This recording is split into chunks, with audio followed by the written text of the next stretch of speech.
Do you ever have one of those days when everything seems to go wrong? I did. Unfortunately, it was my wedding day, and 3 men in particular were to blame. It all started with the priest. I now pronounce you man and wife. Well done. You may now kiss the bride. Nice one. All right, please be seated, everybody. I'd just like to say a few words before communion. You know, a lot of prospective brides ask me these days, Father, what is the church's attitude to fellatio?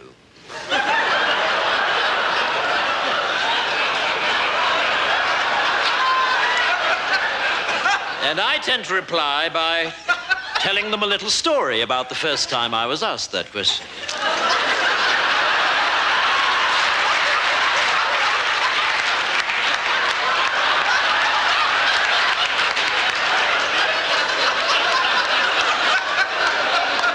It was a couple of years ago now, and a young, attractive bride-to-be came up to me after a service and asked me just that question. Father, what is the church's attitude to fellatio? And I replied, well, you know, Joanne, I'd like to tell you, but unfortunately, I don't know what fellatio is. And so she showed me.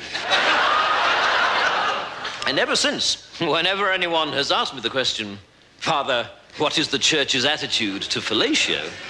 I always reply, well, you know, I'd like to tell you. But unfortunately, I don't know what fellatio is.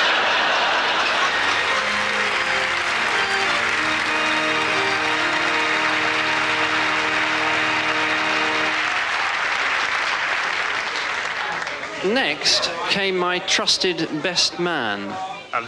Right. Well, right. Ladies and gentlemen, and fellow survivors of that stunning stag party, how did those 2 girls get under the table, and what the hell were they up to with that toothpaste? Right, well, just before I left the house this afternoon, I said to myself, you know, the last thing you must do is forget your speech. And so, sure enough, when I left the house, the last thing I did, yes, you've guessed it, was to forget my speech. So it's all ad lib, I'm afraid.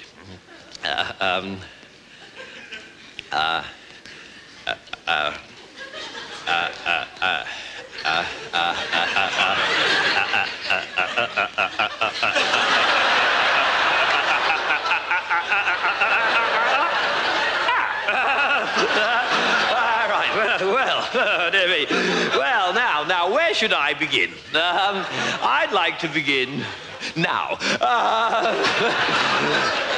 Right, well, I've known the groom ever since we first went to school together at the age of 8. And you know, he hasn't changed a bit.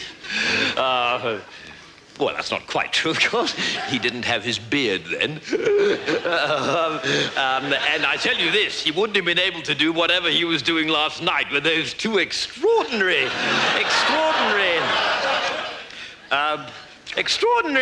how little people change, isn't it? Although I know I've changed a great deal, because I used to be an absolute arse. Always blurting things out when I shouldn't. For instance, this afternoon, I'm sure I wouldn't have been able to resist mentioning the bizarre sight that greeted my eyes when I opened this man's bedroom door earlier this morning. Yes, but enough of that. He started making gestures at me now, which I think means he wants me to cut my speech short. So suffice to say that I think he'll make a ripping husband, and I think his wife's ripping too, and I can only hope that the dress will hold out. So I'd like to propose a toast to go with the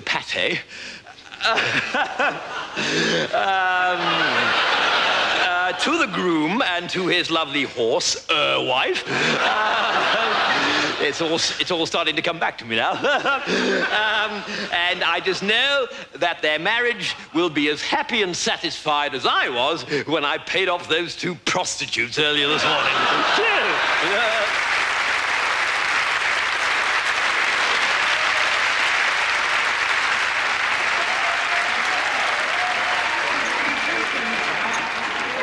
And finally, my loving father-in-law provided the perfect end to a perfect day.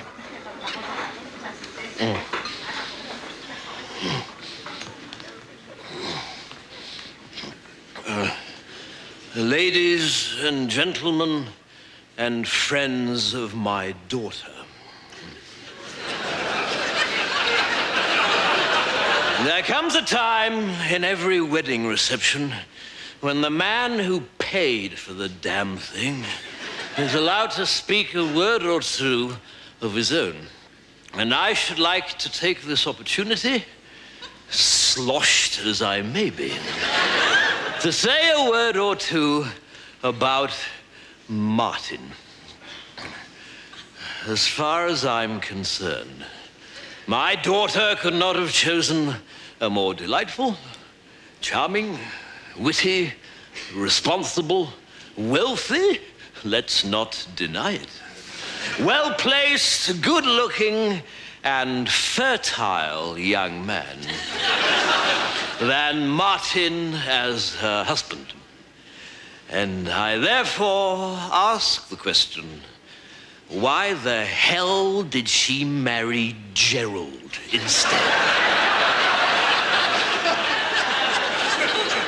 Because Gerald is the sort of man we used to describe at school as a complete prick. If I may use a gardening simile here, if his entire family may be likened to a compost heap, and I think they can, then Gerald is the biggest weed growing out of it. I think he's the sort of man people emigrate to avoid. I remember the first time I met Gerald. I said to my wife, she's the lovely woman propping up that horrendous old lush of a mother of his, either this man is suffering from serious brain damage, or the new vacuum cleaners arrive.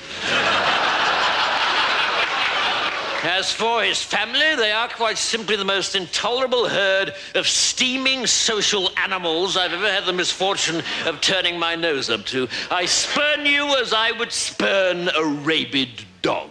I would like to propose a toast to the caterers.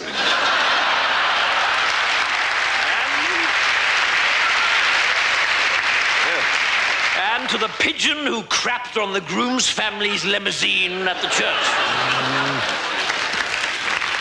As for the rest of you around this table, not directly related to me, you can sod off.